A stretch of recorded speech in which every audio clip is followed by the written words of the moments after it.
Yeah, it's going to be very fascinating. Let's assume we're going to see a new Alec Murdaugh trial, the part two of this saga. We were talking a little bit earlier about that with Alec Murdaugh on the stand in part one. Part two, where do you think this goes? Are we going to see some different tactics here? Are we going to see maybe a third party being brought up into this? Because in round one, it was just Alec didn't do this. Are they going to bring that theory? And I'm wondering of, well, it was somebody else, and here's why. And I don't know. I mean, where do you think it's going to go?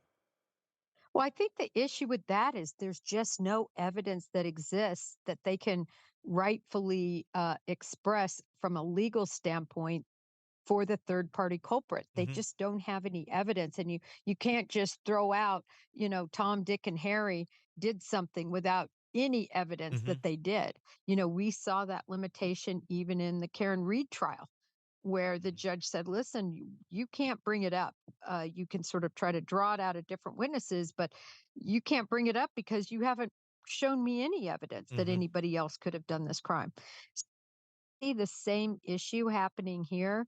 I think they'll continue to play on the fact that, he was married all of those years. There's never been any domestic violence or abuse in the past.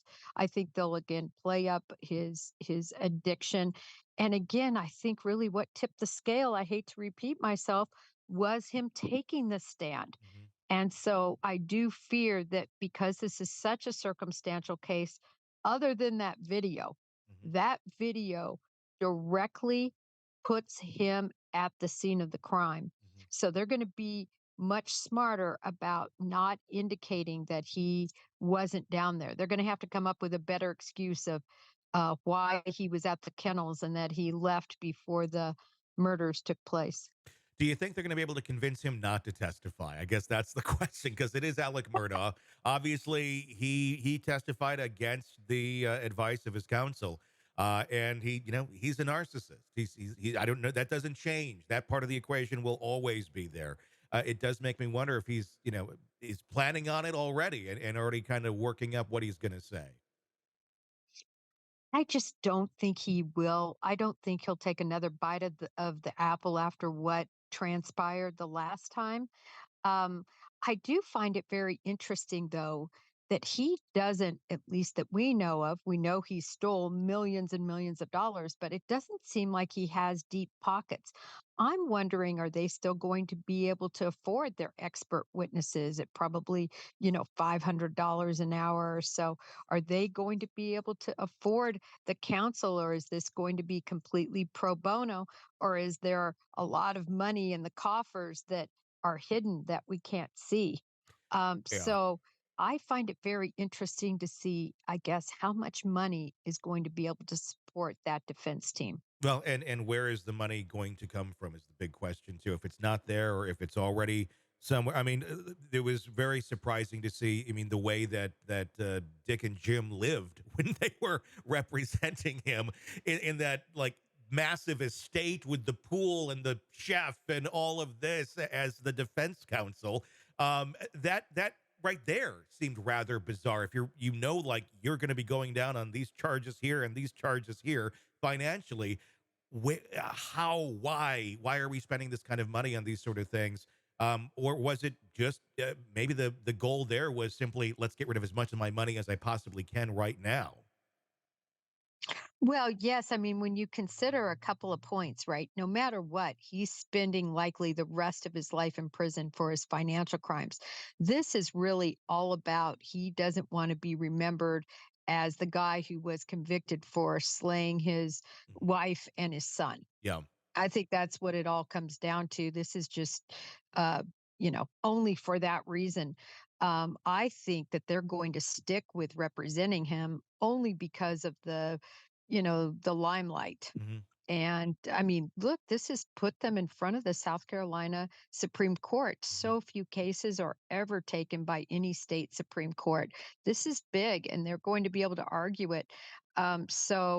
I think if they win, they'll still represent him, even if they're not getting paid very much. Well, I mean, the attention and the publicity, I mean, it's changed the life of them going forward.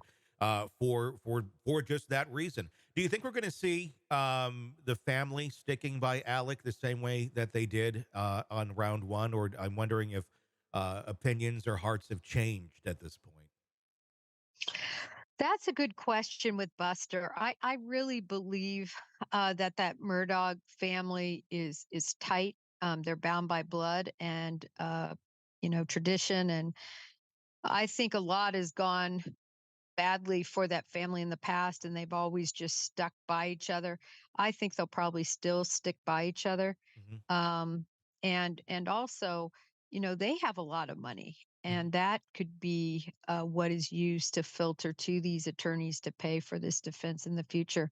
I mean, look at the amount of time they're going to have to spend on these briefs and their presentation before the Supreme Court. This is not a few hours. This No. is really dozens and dozens of hours that this legal counsel, and I just can't believe they're doing it pro bono. Yeah, it's going to be fascinating to watch. And like, yeah, you're right. There is money there. It may not be in Alex's possession, but the family certainly has it. And as long as they're behind him, I think he can probably afford whatever he needs to take this on. Yeah, he's bamboozled so many people for so long. And, unfortunately, Becky Hill might have handed him a retrial on a silver platter. Yeah. Hey, thanks for checking out the video. Be sure to follow us wherever you download podcasts, and especially Apple Podcasts, where you can get advanced episode and premium content on our premium channel right there. Also, be sure to follow us on social media so you don't miss any breaking updates on the stories that matter to you most. We're on TikTok, X, Instagram, Facebook. Just search Hidden Killers Podcast with Tony Brueski, and you'll find us right there. Again, thanks for watching.